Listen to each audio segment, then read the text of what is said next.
ஒரு சின்ன வயசு விஷயம் ஒன்று சொல்கிறேன்.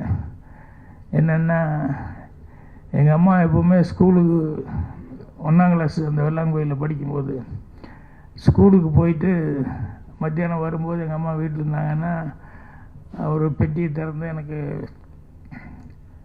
இந்த தேன் மிட்டாய் வாங்கிறதுக்காக இந்த ஓட்டை போட்ட ஒரு காலனா, அந்த காலத்தில் அந்த ஓட்டை போட்ட காலனா வந்து கொடுப்பாங்க. நான் போய் எங்கள் பக்கத்தில் போகிற ஒரு சின்ன கோனார் கடை இருந்து அந்த கோனார் கடையில் கொண்டு போய் அதை கொடுத்துட்டு அந்த தேன் மிட்டாய் வாங்கிட்டு போவேன். ஒரு நாள் வந்தப்போ எங்கள் அம்மா வீட்டில் இல்லை. அது என்னடா அம்மா இல்லைன்னொன்னே தேன் மிட்டாய் வாங்குறதுக்கு என்ன பண்ணுறது இல்லை, பெட்டியில் தானே இந்த பெட்டியில் தானே எடுப்பாங்கன்னு சொல்லிட்டு நான் பெட்டி திறந்து அதுக்கப்புறம் காசு கொண்டு போய் அந்த கடையில் கொண்டு போய் கொடுத்தேன். அவர் கோனரை பார்த்துட்டு என்ன பண்ணு அப்படின்னாரு. தேன் மிட்டாய் அப்படின்னு வாங்கி சாப்பிட்டு சாயங்காலம் ஸ்கூல்லேருந்து வரும்போது பார்த்தா வீட்டில் அந்த முத்தமாக நெல்லெல்லாம் காய போடுற இடம் அந்த மாதிரி எங்கள் அம்மா உட்காந்துருக்கு. ஒரு சுற்றி ஒரு 7-8 பேர் இருக்காங்க. அந்த கோனார் நின்று இருந்தார். அப்போ எங்கள் அம்மா போனோடனே எல்லோரும் என்னை பார்த்துட்டே சிரித்தாங்க. எனக்கு ஒன்றும் புரியல. அப்புறம் போனோடனே அவர் அம்மா என்னடா பண்ண மத்தியானம் அப்படின்னு. அப்புறம் இல்லை நீ இல்லை. அப்புறம் நான் காசு எடுத்து பெட்டியிலேருந்து காசு எடுத்துகிட்டு நானே கொண்டு போய் கொடுத்து தேன் மிட்டாய் வாங்கிட்டேன் அப்படின்ட்டு. இதுதான் காசு இதாக காசு அப்படின்னு சொல்லிட்டு எங்கள் அம்மா காமிச்சாங்க. அது என்னென்னா மோதிரம். எனக்கு என்ன ஒரு ரவுண்டாக இருந்தது அப்படின்னு சொன்னோன்னே நான் எடுத்து கொண்டு போய் தங்க மோதிரம் அதை கொண்டு போய் கோனார் கடையில் கொண்டு போய் கொடுத்து தேன் மிட்டாய் கொடுங்க. அப்போ எங்கள் அம்மா சிரிச்சுக்கிட்டே சொல்லிச்சு, இது மோதிரண்டா, இது காசு இல்லை அப்படின்ட்டு. இது தங்கத்தில் இது பண்ணது. கோனார் எவ்வளோ தங்கமான மனிதனாக இருந்தால் பையன் சின்ன பையன் யாருக்கும் தெரியாது, நீ போய் கொடுத்து அவர் பாட்டை வாங்கி போட்டு பேசாமல் போயிருக்கலாம். அவர் வந்து எங்கள் மதியானம் வீட்டில் இல்லையான்னு எங்கள் அம்மா என்கிட்ட வந்து கேட்டுட்டு அப்புறம் குழந்தை இப்படி தெரியாமல் கொண்டு கொடுத்தது, அந்த மோதிரம் கொண்டு கொடுத்து மிட்டாய் கேட்டதுன்னு சொல்லி எவ்வளோ தங்கமான மனிதன் அப்படின்னு இப்போ எல்லாருமே சுற்றி இருந்தவங்க எல்லாருமே பார்க்கும்போது இது எனக்கு வந்து என்னென்னா ஒரு நேர்மையாக இருக்கணும் அப்படிங்கிறதுக்கு பாருங்கள், அவ்வளவு ஆழமாக அவ்வளோ சின்ன வயசில் எனக்கு வந்து ஆழமாக பதிஞ்சது.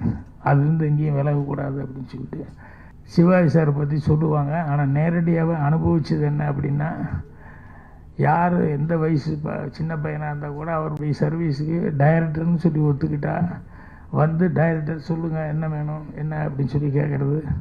அது மட்டும் இல்லை, 7 மணின்னா ஒரு 6:55 ஷூட்டிங்கு வர்றது. இதெல்லாம் இவங்கக்கிட்ட வந்து பார்க்கும்போது எத்தனை வருஷம் அவங்க நடிச்சிட்டு இருக்காங்க. அவ்வளோ வருஷம் ஆனாலும் அதுதான் வந்து அவங்களுடைய ஃபஸ்ட்டு படங்கிற மாதிரியே அவங்க வந்து டைரக்டர் கொடுக்குற மரியாதை, அந்த டைமுக்கு வர்றது அப்படின்னு. ஸோ இதெல்லாமே எனக்கு ரொம்ப மனசில் இருந்தது. இப்போ இவங்கெல்லாம் சீனியர்ஸ் தான். அதே மாதிரி கமல், ரஜினி இவங்கெல்லாம் வந்து அந்த படத்தில் ஆக்ட் பண்ணும்போது கமல் அவர்களுடைய பர்ஃபார்மன்ஸு சின்ன வயசுலேருந்து, அதாவது அங்கே ஊரில் இருக்கும்போதே அவ்வளோ தொடங்குது அந்த படங்கள்லேருந்தெல்லாம் பார்த்துட்டு அதில் ரொம்ப ஒரு அட்ராக்ட் ஆனேன். அதுக்கப்புறமா வந்து இங்கே 16 வயதில் படத்தப்போ தான் ரஜினி அவருக்கு தமிழ் அப்போ கொஞ்சம் தமிழ் கேட்டு கேட்டு தான் மனப்பாடம் பண்ணோம். கொஞ்சம் பேசுகிறதெல்லாம் படிக்க வராது. அதனால் அவருக்கு டைலாக்கு சொல்லி கொடுத்துருது. ஒரு தடவை சொல்லுங்கள் ப்ளீஸ் இன்னொரு தடவை சொல்லுங்கள். ஸோ ஒரு 8 தடவை 10 தடவை சொல்லுவார். நான் 8 தடவை 10 தடவை சொன்னதுக்கப்புறம் அவர் ஒரு 15 தடவை சாட்டு கூப்பிடுற வரைக்கும் அந்த மரத்துக்கடியில் அங்கே இங்கே எல்லாம் சொல்லி பார்த்துட்டார்.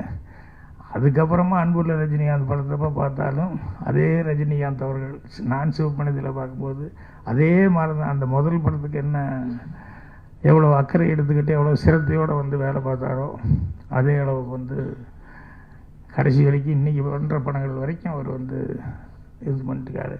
இப்போ எனக்கு முன்னாடி சினிமாவில் இருந்தவங்க எல்லாருமே வந்து எனக்கு ஒரு நல்ல வழிகாட்டிகளாக இருந்தாங்க. அதை வச்சுக்கிட்டு தான் நான் வந்து என்னுடைய உயர்வுக்கு அதெல்லாம் காரணமாக இருந்தது. ஸோ இன்றைக்கி 50 வருஷம் ஆகிப்போச்சு அப்படிங்கிறது வந்து எனக்கு நினச்சி பார்த்தா மலை பார்த்தா இருக்குது 50 வருஷமா அப்படின்னு சொல்லிட்டு.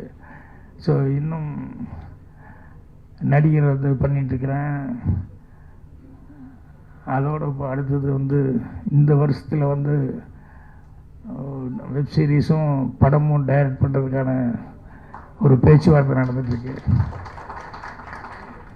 ஸோ கண்டிப்பாக இந்த வருஷத்துலேருந்து மீண்டும் வந்து ஒரு புது உத்வேகத்தோட படங்கள் செய்யலாம் அப்படிங்கிற ஒரு இதில் இருக்கிறேன்.